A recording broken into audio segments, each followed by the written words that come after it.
வருகின்ற தேர்தலில் மீண்டும் வெற்றி பெற்று தமிழகத்தின் முதல்வராக நமது மாண்புமிகு தலைவர் மு.க. ஸ்டாலின் அவர்கள் வர வேண்டும் என்று இப்படி சொன்னதுனால இப்போ ஓபிஎஸ் அவர்களை அவர் உடம்புல எம்ஜிஆர் ரத்தம் தான் ஓடுதா? நான் அதான் கேட்கிறேன், எம்ஜிஆர் ரத்தம் ஓடுகிறதா அல்லது ஜெயலலிதா ரத்தம் ஓடுகிறதா அப்படின்னா எடப்பாடி பழனிசாமிக்கு தான் முதல்ல டெஸ்ட் பண்ணணும். உண்மையிலேயே உனக்கு ஜெயலலிதா ரத்தம் உன் உடம்பில் ஓடியதாக இருந்தால் எப்போது அவர் தன்னுடைய கட்சியை ஒன்றியத்துக்கு அடகு வைத்தார்? 98ல பாஜகவை பந்தாடுனாருங்க. பாஜக தமிழ்நாட்டுக்குள்ள வந்துச்சு, அதை கலைஞர் கொண்டு இது பண்ணாரு, அதெல்லாம் வேற விஷயம். எத்தனை நிபந்தனைகளை போட்டு உள்ள கொண்டு வந்தாங்கிறது. ஆனால் அப்படி வந்தாலும் கூட எப்படி ஆட்டம் காட்டினார் ஜெயலலிதா. இல்ல அதிமுக இன்னைக்கு சதிக்கிறதுக்கு காரணம் பாஜகன்றத அவங்க சசிகலா ஓல்டா இருக்கட்டும், டிடிவி தினகரன் ஓல்டா இருக்கட்டும், இந்த எல்லா ஓல்டா அவங்க கிட்ட இருந்துட்டு ஜெயலலிதாக்கு நல்லா தெரியும். அந்த வாரில தானே கடைசியா அவங்க இறந்து போனது நடந்தது. ஆமா, அந்த எதுக்காக போறாங்களோ அதை அடகு வச்சது.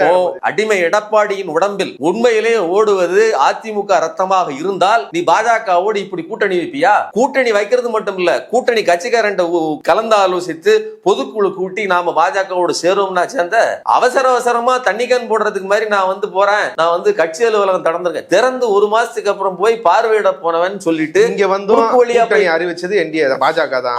அன்புமணியை பேசி கன்வின்ஸ் பண்ணது பியூஷ் கோயல் தான். தேமுதிக சந்திச்சு பேசுனதும் பியூஷ் கோயல் தான். இந்த மாதிரி பாஜக தான் இந்த கூட்டணி அலையன்ஸே ஃபார்ம் பண்ணி இருக்குது. ஆனா இங்க ஒரு பொம்மை வச்சாதான் இப்போதைக்கு ஓடும். உணர்வுள்ள அதிமுக காரனுக்கு உண்மையிலேயே யாரை பார்த்து கோபம் வரணும்? ஓபிஎஸ் தென் மாவட்டங்களில் பெரிய அளவுக்கு வாக்குகளை வைத்திருக்கக்கூடிய ஒரு முக்கியமான தலைவர். நீ அவரை உள்ள கொண்டு வருவதற்கான வேலையை பார்க்காம வெளியுலகத்தில் வாசல்ல நிறுத்திக்கிட்டு அவரை நீ அசிங்கப்படுத்திக்கிட்டு இருப்பனா அவரு உண்மையிலேயே கட்சிக்காரர்கள் கவலைப்பட வேண்டியது, கோபப்பட வேண்டியது எடப்பாடி பழனிசாமிங்கிற அடிமையை தான். இன்னொன்னு டிடிவி தினகரனையே கூட நீயே நினைத்திருந்தால் சேர்த்திருக்க முடியும். பிஎஸ் கோயல் கூப்பிட்டு தான் பேச்சாக்கன்னு என்ன அவசியம் இருக்குது? அவ்வளவு அழுத்தங்கள் வந்தாலும் ஓபிஎஸ் சேர்த்துக்கவே முடியாதுன்ற ஒரு ஸ்டப்பனா ஓபிஎஸ்க்கு அங்க அதிமுக வழி இல்லன்றதுக்காக தான் இது ஆதரிக்கிறான்னு சொல்ல முடியும்.